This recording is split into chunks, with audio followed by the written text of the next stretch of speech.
রাজধানীর বেশিরভাগ পাম্পে অকটেল মিলছে না।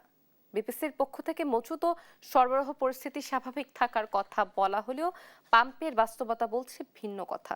যদিও ডিজেল ও পেট্রোলের তেমন কোনো সংকটের খবর পাওয়া যায়নি। রাজধানীর বিজয় সরণি, পরিবাগ, মতিঝিল, রাজারবাগ ও Moghbazar, Asad Gate, New Market, Gabtoli, Mirpur এলাকায় পাম্পগুলোতে অকটেন সংকট বেশি। অনেক পাম্প বাধ্য হয়ে বন্ধ রেখেছেন। এদিকে অনেক পাম্পের সামনে অকটেন নেই সংবলিত সাইনবোর্ড ঝুলিয়ে রাখা হয়েছে। আবার কোনো কোনো পাম্পে অকটেন নিতে দীর্ঘ সারি দেখা গেছে মোটরসাইকেল ও ব্যক্তিগত গাড়ির চালকদের। এদিকে সারা দেশে যে কোনো সময় পাম্প বন্ধ করে দেওয়ার হুঁশিয়ারি দিয়েছে পেট্রোল পাম্প মালিক সমিতি। নিরাপত্তাহীনতা ও জ্বালানি সংকটের কারণ দেখিয়ে এমন সিদ্ধান্তের কথা জানান তারা।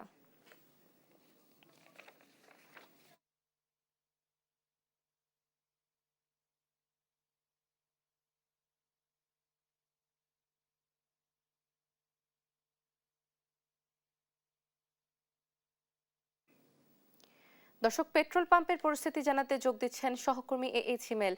হিমেল, পাম্পে জ্বালানি তেল পাওয়া যাচ্ছে কিনা, কর্তৃপক্ষ কি বলছে জানাবেন।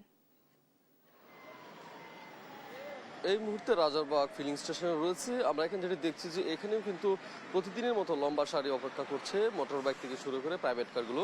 এবং এখানকার যে কর্মচারীরা রয়েছেন ফিলিং স্টেশনে তারা কিন্তু যতটুকু তেল আসলে দিতে পারেন সে পরিমাণ তেল আসলে দিচ্ছেন, যেটা বাইক এবং মোটর বাইক থেকে শুরু করে অন্যান্য যানবাহনের যে তেল নির্ধারণ করা হচ্ছে সেই পরিমাণ তেল দিতে পারছেন। তবে তারা বলছেন যে তাদের যে পরিমাণ তেল দরকার আসলে এই ফিলিং স্টেশনে আসলে সেই পরিমাণ তেল তারা আসলে পাচ্ছেন না।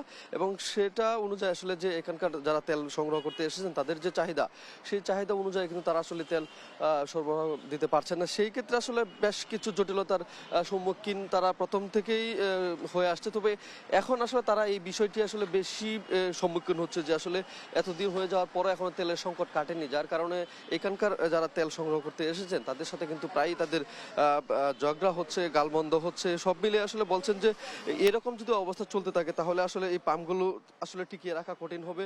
এবং সেই সাথে যারা তেল সংগ্রহ করতে এসেছেন তারাও কিন্তু বেশ কিছু সময় ক্ষিপ্ত হয়ে যাচ্ছে, নানান কথা বলছে। এবং অন্যদিকে আমরা জানি যে Bangladesh petrol pump owners association কিন্তু বলে দিয়েছে যে আসলে যে পরিমাণ তেল আসলে দেওয়া হচ্ছে ফিলিং স্টেশনগুলোতে, সেই পরিমাণ তেল যদি এভাবে চলতে থাকে তাহলে আসলে একটা এক টাইমে আসলে এই পাম্পগুলো আসলে বন্ধ করে দিতে হবে, তেমনটাই কিন্তু তারা জানিয়েছেন। কিন্তু এই পেট্রোল পাম্পের যারা কর্মচারী রয়েছেন তারা যেটি বলছেন যে আসলে সরকার যদি এটি কঠোর হস্তে দমন না করে, সরকার যদি এটির ব্যবস্থা না নেয় আসলে এই সংকটে, তাহলে কিন্তু এই একটি শঙ্কা থেকে যায় যে আসলে যে কোনো সময় বিক্ষুব্ধ জনতা তারা তেল সংগ্রহ করতে এসেছে তারা কিন্তু ফিলিং স্টেশনগুলোতে আসলে যে কোনো ধরনের ঘটনা কিন্তু ঘটাতে পারে। তারা বলছেন যে তারা বেশ নিরাপত্তা ঝুঁকিতেও কিন্তু রয়েছে তাদের এই পাম্পগুলো নিয়ে, যেহেতু তেল সংগ্রহ করতে আসা যে ব্যক্তিরা রয়েছে তারা যে তেল সংগ্রহ করছেন তারা আসলে চাহিদা অনুযায়ী তেল সংগ্রহ না করার কারণে বেশ খারাপ পরিস্থিতিতেই কিন্তু তাদের আসলে পড়তে হয়।